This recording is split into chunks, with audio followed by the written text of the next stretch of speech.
नमस्कार, मैं हूं आपके साथ संभव गुप्ता और आप देख रहे हैं हमारी खास पेशकश सेहतनामा। भागदौड़ भरी जिंदगी में बहुत जरूरी है कि हम शारीरिक तौर पर फिट रहें, लेकिन ऐसे में अगर आपके शरीर में कहीं भी दर्द रहने लगे तो निश्चित तौर पर इसका लाइफस्टाइल पर काफी असर पड़ता है। और ऐसे में अगर आपको कई तरह की बीमारियां होने से सेहत पर प्रभाव पड़ता है और फेफड़ों से जुड़ी कई बीमारियां घर कर जाती हैं। लेकिन क्या हर फेफड़ों से जुड़ी बीमारी का इलाज है? क्या इसके लक्षण हैं? कैसे सेहतमंद रखा जा सकता है खुद को?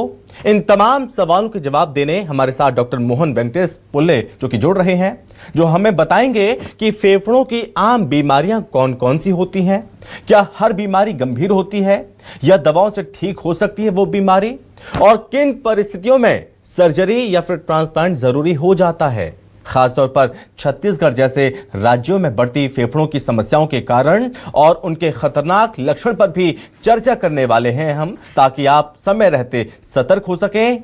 तो आइए शुरुआत करते हैं इस महत्वपूर्ण बातचीत की। डॉक्टर मोहन वेंकटेश, बहुत स्वागत है सर आपका। सर बहुत स्वागत है आपका। और सबसे पहले मेरा सवाल यही है आपसे कि हम देखते हैं कि अगर हमारे शरीर में कहीं पर भी दर्द होता है तो उसका पूरा प्रभाव, पूरा असर पड़ता है हमारी जीवन शैली पर, पूरे दिनचर्या पर, पूरा समय बर्बाद चला जाता है अगर कहीं पर भी दर्द होता है। तो डॉक्टर मोहन, मैं आपसे समझना चाहूँगा, ये बताइए सबसे पहले कि फेफड़ों की आम बीमारियाँ कौन कौन सी होती हैं?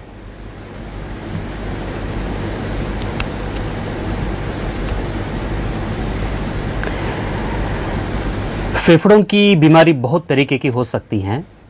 जिनमें जो अगर हम कॉमन डिसीजेस की हम बात करेंगे, सबसे पहले एक डिसीज़ है जो बच्चों को भी अफेक्ट कर सकता है और अडल्ट्स को भी अफेक्ट कर सकता है, वो है ब्रोंकियल आस्थमा।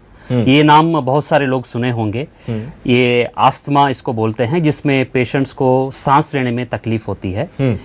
उसके अलावा कुछ चीज़ें होती हैं जैसे सीओपीडी, जो स्मोकर्स होते हैं, बहुत सालों से स्मोक करते हुए आ रहे हैं, तो उनका लंग्स वीक हो जाते हैं और उनको ये प्रॉब्लम होती है जिसको हम सीओपीडी सर्जरी उसको बोला जाता है, जिसके अंदर बार बार खांसी आना, बलगम आना और सांस में तकलीफ होना, ये सब चीज़ें सीओपीडी प्रॉब्लम की एक कॉमन डिसीज़ है जो फेफड़ों का।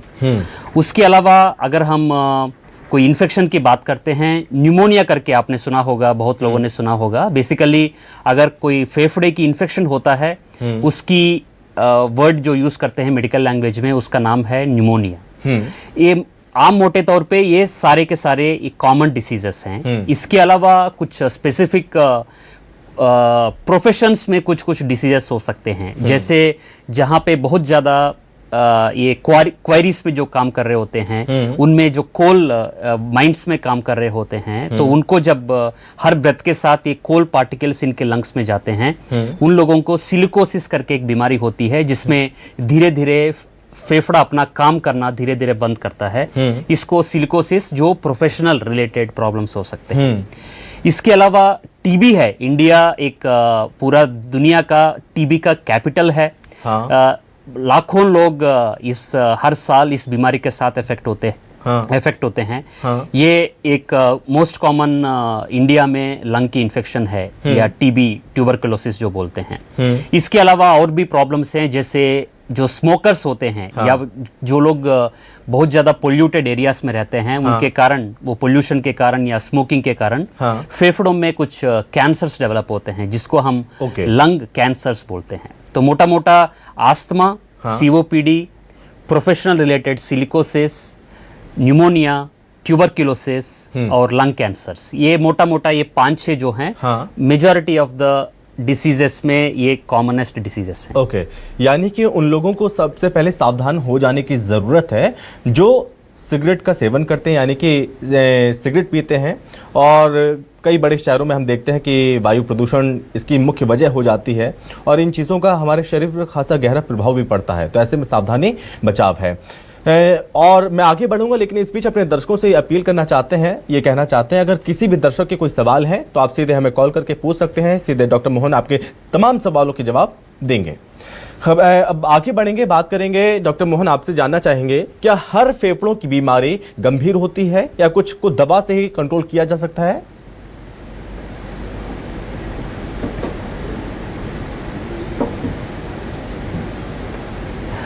अगर हम फेफड़े की बीमारी की बात करते हैं, जो फेफड़ों की बीमारी का ट्रीटमेंट 3 तरीके से हो सकता है। कुछ ऐसे डिसीजेस हैं जिनमें केवल दवाई ही उनका ट्रीटमेंट होता है, कोई सर्जरी की जरूरत नहीं होती। ऐसे कुछ बीमारियां हैं जिनमें दवाई इनिशियली देना पड़ता है, बट कंप्लीट क्यूर के लिए सर्जरी की जरूरत होती है। तीसरी डिसीजेस हैं जिनमें सर्जरी ही उसका इलाज होता है। वो 3 तरीके का, डिपेंडिंग ऑन डिसीज, हम 3 तरीके से इसको हम क्लासिफाई कर सकते हैं। ओके। इस बीच किन परिस्थितियों में, कौन कौन सी ऐसी परिस्थितियां हैं जिसमें डॉक्टर मोहन सिर्फ दवा से इलाज संभव होता है?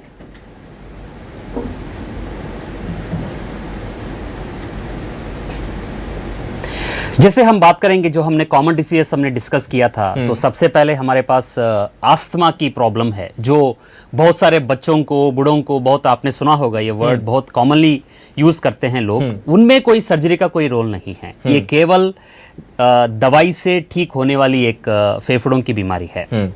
दूसरा, हम सीओपीडी की बात करते हैं। सीओपीडी भी ऐसा बीमारी है जिसमें सर्जरी की जरूरत बहुत अनकॉमनली जरूरत होता है। तो मोस्टली 99% ऑफ केसेस में इसका जो ट्रीटमेंट होता है वो दवाई होता है। तीसरा, जो न्यूमोनिया की हमने बात किया था, न्यूमोनिया में भी न्यूमोनिया की लंग इन्फेक्शन को एंटीबायोटिक से ट्रीट कर सकते हैं। उनमें भी लगभग 99% केसेस में कोई सर्जरी की जरूरत नहीं पड़ती। ये बीमारियां हो गई हैं जो हम दवाई से केवल उनको ट्रीट कर सकते हैं। यानी कि ये दूसरा कैटेगरी है कि जहां तक दवाई से हो सकता है उसे कंट्रोल किया जा सके। लेकिन डॉक्टर मोहन, ये भी बताइए कि कब डॉक्टर ये डिसाइड करते हैं, कब निर्णय लेते हैं कि अब सर्जरी की जरूरी है?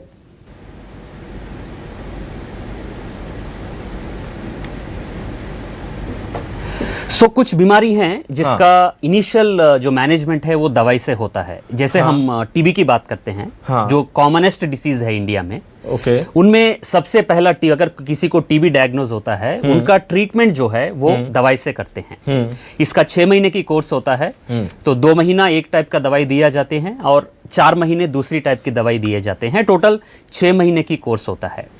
बट अगर 100 पेशेंट्स का जो टीबी से अफेक्टेड लोग हैं, उनमें 4 या 5% केसेस में कुछ फर्दर सीक्वेले टीबी की वजह से कुछ प्रॉब्लम्स हो सकते हैं। अगर एग्जांपल की बात करें, जैसे कुछ छाती के अंदर हवा भर जाना टीबी के कारण, छाती के अंदर पस भर जाना, और ये कुछ कैविटीज डेवलप हो जाते हैं टीबी के कारण लंग्स के अंदर। वहां पे फंगस की प्रॉब्लम भर जाना, फंगस की कैविटी बन जाना और फंगस भर जाना उसके अंदर, और फेफड़ा खराब हो जाना। ये सब चीजें एक अनकॉमन सीक्वेले हैं जो टीबी के कारण लगभग 4-5% लोगों में होता है। अगर ऐसे वाले प्रॉब्लम है तो उनमें फिर पेशेंट को सर्जरी से ट्रीट करना जरूरी होता है। तो ओके। अब चूंकि डॉक्टर मोहन, इस प्रोग्राम को हमारे काफ़ी दर्शक भी देख रहे हैं, मध्य प्रदेश और छत्तीसगढ़ के साथ अदर स्टेट के भी लोग हमारे साथ लगातार जुड़े हुए हैं, और लोगों के कुछ सवाल भी हैं। मैं आपसे सीधे उनसे सवाल पूछना चाहते हैं वो आपसे, लेकिन कुछ माध्यम हैं जैसे कि फ़ोन, सोशल मीडिया, उन माध्यमों के साथ ही मेरे पास सवाल आ रहे हैं। एक सवाल मेरे पास आया है कि जैसे कि डॉक्टर साहब से ये पूछे कि हम दिल्ली जैसे बड़े शहरों में रहते हैं, वहाँ पर हम देखते हैं कि सर्दियों में जो हवा है उस काफ़ी ज़्यादा ख़राब हो जाती है, गुणवत्ता काफ़ी ज़्यादा ख़राब हो जाती है, और डॉक्टर्स कहते हैं कि यहाँ पर इतना ज़्यादा पॉल्यूटेड एरिया कि मानो 20-25 सिगरेट बराबर आप हवा का इस तरह से इस्तेमाल कर रहे हैं, इस तरह की चीज़ें कही जाती हैं। तो ऐसे में लोग डर जाते हैं, जीवन शैली भी ख़राब रहती है, खान पान भी यहाँ पर बहुत अच्छा नहीं रहता है। तो ऐसे में लोगों का सवाल ये है कि हमें क्या करना चाहिए ऐसी कंडीशन में? फिर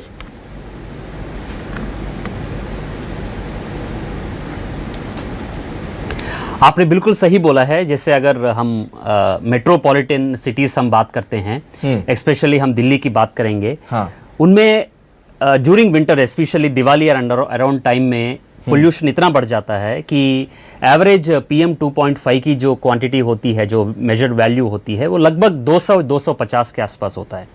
अगर हम नॉर्मल वर्ल्ड हेल्थ ऑर्गेनाइजेशन की एक गाइडलाइंस हम अगर बात करते हैं, उसकी वैल्यूज जो है हमारे 20 के नीचे होना चाहिए। वो आइडियल सिचुएशन है for a normal human being to survive. But हमारी दिल्ली जैसा एक सिटी है, वहाँ पे इसकी वैल्यूज बहुत ज़्यादा, मतलब आप समझ लीजिएगा 20 और 200 के बीच में कितना अंतर है। हाँ। और पूरा इंडिया की बात करते हैं, वो उसको छोड़ दीजिए, दिल्ली को छोड़ दीजिए, पूरा इंडिया की बात करेंगे, हाँ। एवरेज जो PM 2.5 का वैल्यू और 100-110 के बीच में है। हाँ। तो ऐसा सिचुएशन में पोल्यूशन रिलेटेड फेफड़ों की प्रॉब्लम्स बहुत कॉमनली हम देखते हैं, स्पेशली जब ये पीक टाइम होता है। उस टाइम पे लोगों को रेस्पिरेटरी इन्फेक्शंस होना, आस्थमा की एग्जाजर्बेशंस होना, मतलब आस्थमा और बिगड़ जाना, COPD प्रॉब्लम्स है जिनको ऑलरेडी लंग्स वीक हैं वो वाला और बिगड़ जाना, और इवन टीबी का इंसिडेंस भी ऐसे सिचुएशन में बढ़ जाती है। और स्पेशली हमारा स्टडी है एक जिसमें लगभग 40% जो हमारे पास पेशेंट्स आते हैं वो लगभग नॉन स्मोकर्स हैं और नॉन स्मोकिंग फैमिली से हैं। और पहले जमाने में हम लोगों को एल्डरली एज ग्रुप में लंग कैंसर होते हुए देखते थे। आज की डेट पे हम लगभग 40 और नीचे में भी लंग कैंसर से लोगों को हम देख रहे हैं। ये सब कुछ जो है एक रियलिस्टिक पिक्चर है, ये कोई कल्पित नहीं है, ये रियलिस्टिक चीजें हमारे सामने हो रही हैं जी। सो इसमें देखिए बेस्ट पॉसिबल सिचुएशन ये है कि आप सांस रोक दो, सांस लेना ही बंद कर दो, बट देखिए वो तो पॉसिबल नहीं है। अब जो गंदी हवा है उसको तो आप सांस लेना तो बंद नहीं कर सकते हैं, बट कुछ प्रिकॉशन से जो इंडिविजुअल लेवल पे आप कर सकते हैं जिससे इंटेंसिटी ऑफ पोल्यूशन जो आप स्मोक करते हैं उसको कम कर सकते हैं। उनमें से एक इंपॉर्टेंट चीज है कि आप ड्यूरिंग पीक आवर्स आप बाहर जाना बंद कर दीजिए, स्पेशली जो विंटर टाइम्स में होती हैं। अगर जरूरत पड़ी, अनअवॉइडेबल है, तभी आपको बाहर जाएं। बाहर जाते हैं मास्क पहन के जाना है। मास्क में भी 3 कैटेगरी का मास्क होते हैं। ये हम कोविड टाइम पे हम सुने थे, एक तो क्लॉथ मास्क होता है, दूसरा सर्जिकल मास्क होता है, तीसरा N95 मास्क होता है। तो N95 मास्क सबसे ज्यादा प्रोटेक्टिव होता है। तो अगर N95 मास्क आप पहन सकते हैं तो N95 mask best possible situation है।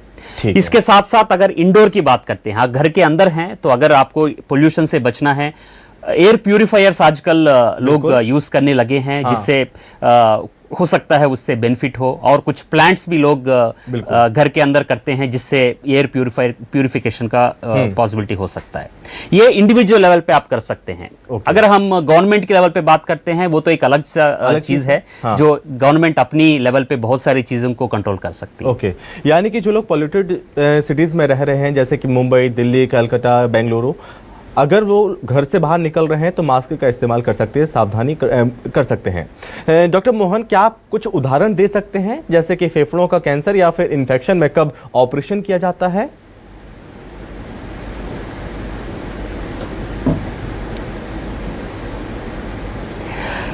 देखिए, अगर मैं 3-4 एग्जांपल्स आपको देता हूं। एक है जो हम कॉमनली सर्जरी करते हैं, जो कुछ टीबी इन्फेक्शन आप मान लीजिएगा। टीबी इन्फेक्शन जैसे मैंने बोला था, बहुत सारे केसेस में इसको दवाई से ठीक कर सकते हैं, बट ऐसे टीबी इन्फेक्शन में कुछ केसेस में, जैसे टीबी के कारण छाती के अंदर पस पड़ जाना, हवा भर जाना, और फंगस बॉल लंग्स के अंदर कैविटीज के अंदर जमता है, और ब्रोंकेक्टेसिस यानी डेस्ट्रॉयड लंग्स होते हैं, लंग्स खराब हो जाते हैं फिर ये टीबी इन्फेक्शन के कारण। उसके कारण बार बार पेशेंट्स खांसी के दौरान खून निकालते रहते हैं।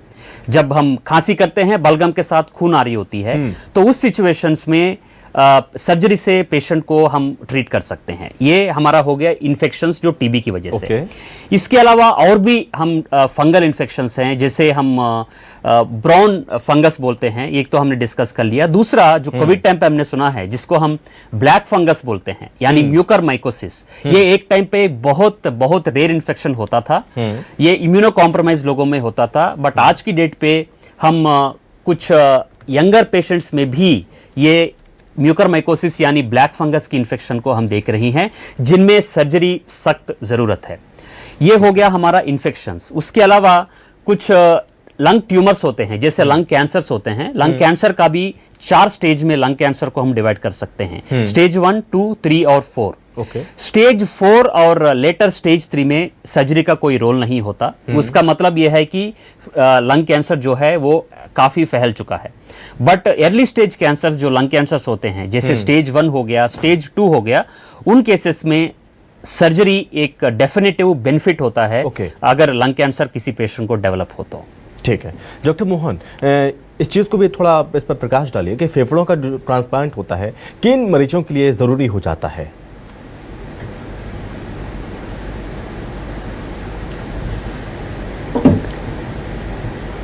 सॉरी, दोबारा पूछेंगे? डॉक्टर मोहन, क्या आप मुझे सुन रहे हैं अभी? आवाज पहुंच रही है आप तक? मैं सुन पा रहा हूं जी। डॉक्टर मोहन, ये समझना हाँ, चाहते हैं कि फेफड़ों का जो ट्रांसप्लांट है किन पेशेंट्स के लिए जरूरी हो जाता है?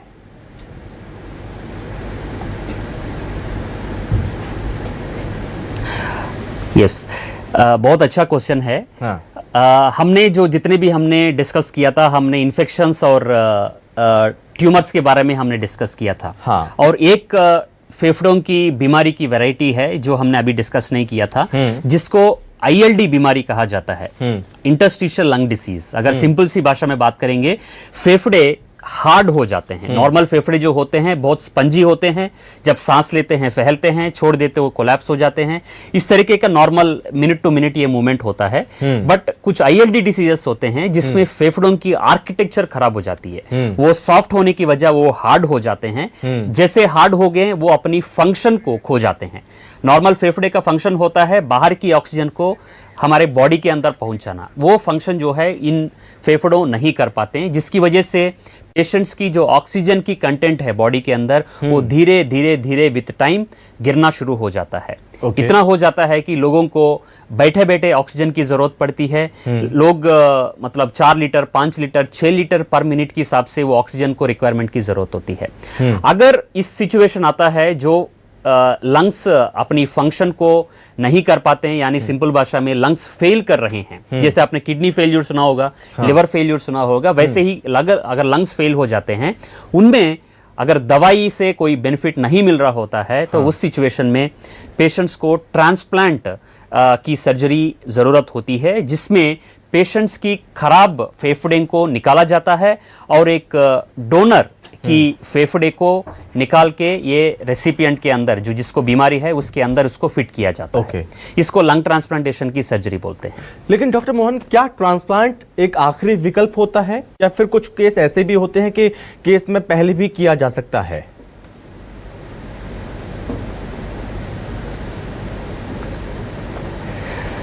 लंग ट्रांसप्लांटेशन हमेशा इज ए लास्ट रिसोर्ट। ये कभी भी फर्स्ट ऑप्शन किसी बीमारी में नहीं होता है। सारा मेडिसिन वगैरह पेशेंट्स को दिया जाते हैं ताकि इस स्टेज तक कोई पेशेंट पहुंचे ना। बट अनफॉर्चुनेटली बहुत सारे ऐसे बीमारियां हैं जो मेडिसिन से कंप्लीट तरीके से कंट्रोल नहीं हो पाते हैं। एग्जाम्पल जो मैंने बोला था, इंटरस्टिशियल लंग डिसीज यानी ILD डिसीजेस। इन केसेस में बेस्ट मेडिसिन के बावजूद भी ये डिसीज प्रोग्रेस कर रही होती है। बट एक स्टेज आता है जिसमें हमारे पास लंग ट्रांसप्लांटेशन के अलावा और कोई ऑप्शन बचता नहीं। डॉक्टर मोहन, जो कि समय की कमी है, लेकिन भी मेरे पास सवाल हैं। मैं आपसे ये दरख्वास्त करूंगा कि आप सर जल्दी से जल्दी उन तमाम सवालों के जवाब भी दे दें ताकि हमारे दर्शक और अवेयर हो सकें और अच्छे तरह से इन तमाम चीज़ों को जान सके, समझ सके। एक सवाल मेरे पास ये है सर कि भारत में फेफड़ों के ट्रांसप्लांट की उपलब्धता और सफलता दर के बारे में आप क्या कहेंगे?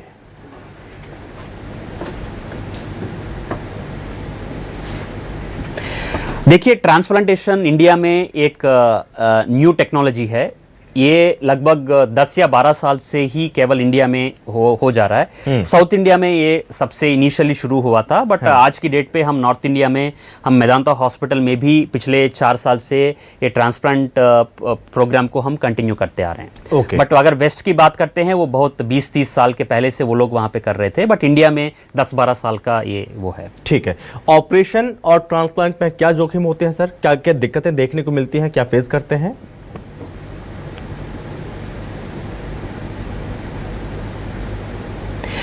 देखिए, अगर सिंपल भाषा में बात करेंगे, ये ट्रांसप्लांट सर्जरी जो होता है, ट्रांसप्लांट सर्जरी एक फोर्स्ड मैरिज होता है। एक जो पेशेंट है जिसका दूसरी डोनर है उसका कोई रिलेशन नहीं होता। वो ब्रेन डेड पेशेंट्स होते हैं जिनको एक्सीडेंट हुआ होता है, सर पे चोट लगी होती है जिसके कारण ब्रेन डेड हो जाती है। उन पेशेंट से ये फेफड़े लिए जाते हैं और कोई रिलेशन नहीं है, दूसरी बंदा है जिसको फेफड़े खराब हैं, उसके अंदर इसको फिट किया जाता है, जिसको हम सिंपल भाषा में एक फोर्स्ड मैरिज किया जाता है। तो इन पेशेंट्स में प्रॉब्लम ये हो सकती है कि हो सकता है जो पेशेंट जिसके अंदर डाला गया वो लंग्स को वो अपना बॉडी उसको रिजेक्ट कर दें। तो ये एक मेजर प्रॉब्लम है ट्रांसप्लांट में। रिजेक्शन जो बोलते हैं। ठीक है। दूसरा प्रॉब्लम ये है, क्योंकि हमने डिस्कस किया पोल्यूशन के बारे में। हाँ। इंडिया ऐसा कंट्री है जहां पे रेस्पिरेटरी इन्फेक्शन इंसिडेंस ज्यादा है, टीबी इंसिडेंस ज्यादा है और पोल्यूशन ज्यादा है। So second most important problem in patients में, ट्रांसप्लांट पेशेंट्स में होता है, वो है इन्फेक्शन। जो हम सांस लेते हैं उसके साथ जो हम कीटाणु को हम अंदर लेते हैं, जो एक नया बॉर्न बेबी जैसा हमारे जो ट्रांसप्लांटेड लंग्स उसके साथ इन्फेक्ट हो सकते हैं और उसकी वजह से प्रॉब्लम हो सकता है। ठीक है। ये दो मेजर प्रॉब्लम्स। ये दो मेजर प्रॉब्लम्स हैं। डॉक्टर मोहन, जैसे कि हम जानना चाहेंगे कि जो छत्तीसगढ़ जैसे राज्यों में फेफड़ों की बीमारी के मुख्य कारण क्या क्या हो सकते हैं, जैसे कि प्रदूषण, धूल, धूम्रपान और क्या क्या। लोगों को कब आखिर तत्काल डॉक्टर के पास जाना चाहिए और कौन से लक्षण खतरनाक संकेत हैं?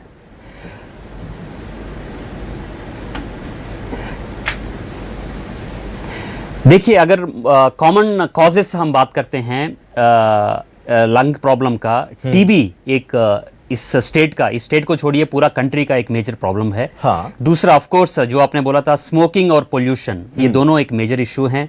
और इन्फेक्शंस, अच्छा खास करके जो ऑलरेडी लंग्स वीक होते हैं, जो कोल फैक्ट्रीज में काम करते हैं, जो प्रॉपर प्रिकॉशंस नहीं लेते हैं, उनकी लंग्स धीरे धीरे वो हार्ड हो जाते हैं, उनके अंदर इन्फेक्शंस होने की पॉसिबिलिटी है।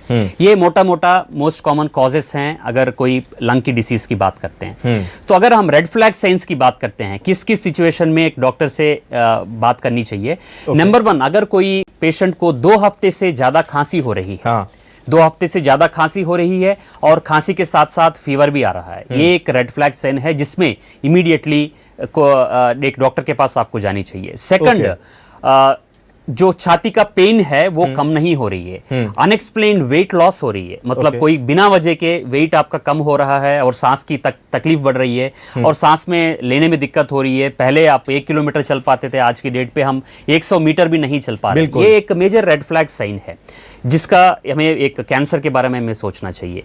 उसके अलावा जो अगर खांसी के दौरान ब्लड आए, एक हिमोप्टाइसिस की प्रॉब्लम बोलते हैं इसको, अगर खांसी के बलगम के थ्रू ब्लड आए, वो एक बहुत इंपॉर्टेंट रेड फ्लैग साइन है। इमीडिएटली वो कभी भी इमरजेंसी बन सकता है। हो सकता है वो छोटा क्लॉट इनिशियली आया हो बट बाद में जाके बहुत मैसिव भी हो सकता है, वो एक इमरजेंसी बन सकता है। तो इसके लिए इमीडिएटली आपको एक डॉक्टर के पास जाना चाहिए। ये 3-4 चीजें हैं जो इंपॉर्टेंट सिम्पटम्स। ठीक है डॉक्टर मोहन, मेदांता हॉस्पिटल में लंग ट्रांसप्लांट प्रोग्राम कितना स्थापित है और अब तक कितने ट्रांसप्लांट यहाँ पर किए जा चुके हैं?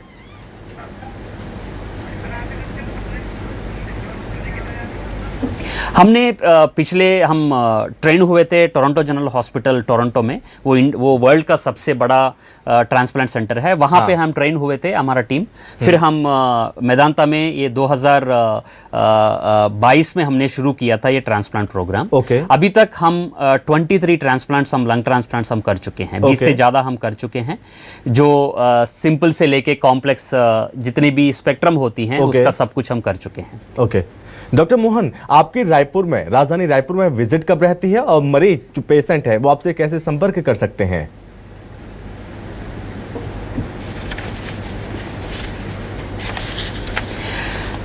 मेरा हर महीने की पहला बुधवार ये छत्तीसगढ़ रायपुर मेरा विजिट होती है।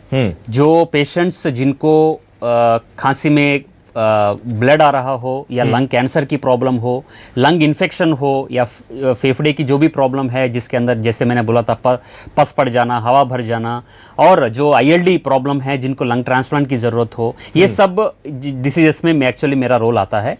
तो एक हेल्पलाइन नंबर है, मेरा नंबर भी आप इस डिस्प्ले कर सकते हैं, 9999461292। ये एक नंबर है मेरा है जिसके अंदर लोग मेरे से संपर्क कर सकते हैं। अगर यहाँ पे आए तो आप मेरे से मिल सकते हैं। ठीक है डॉक्टर मोहन, फिलहाल बहुत धन्यवाद आपका हमसे बातचीत करने के लिए, तमाम जानकारी देने के लिए, और उम्मीद है मुझे कि जो हमने बातचीत की है यहाँ से एक सार्थक चर्चा निकलकर दर्शकों तक पहुँची होगी और जो सटीक जानकारी है वो दर्शकों तक ज़रूर पहुँची होगी। ऐसे कई पेशेंट होंगे जिन्हें फेफड़ों से संबंधित कोई बीमारी होगी, वो अभी तक अनजान होंगे, लेकिन अब उन्हें आज इस प्रोग्राम के जरिए महत्वपूर्ण जानकारी ज़रूर मिली होगी, ये उम्मीद है। फिलहाल बहुत धन्यवाद आपका हमसे जुड़ने के लिए, हमसे बातचीत करने के लिए सर, थैंक यू।